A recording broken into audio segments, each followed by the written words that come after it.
kain mga bossing. Ito lang yung ulam ko mga bossing. Itlog, tuyo, saka yung Lucky Me na may chicken. Bali Lucky Me chicken, tapos may halong manok na tatlong hiwa natin, apat. Kung napansin niyo mga boss na bakit dito ako lagi kumakain, kasi ano po, wala po kaming ano dito, lamisa sa bahay, kasi maliit kasi yung ano namin, espasyo dito sa bahay mga bossing. Tapos yung bahay namin mga bossing, ano lang to, kahoy lang po, gawa sa kahoy po, yung niyog.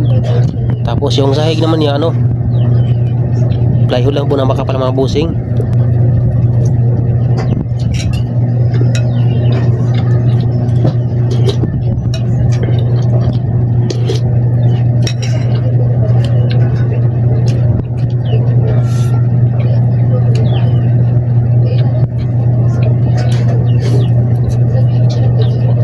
Hanggang dito lang po ang video natin mga bossing. Salamat po sa pagpanood.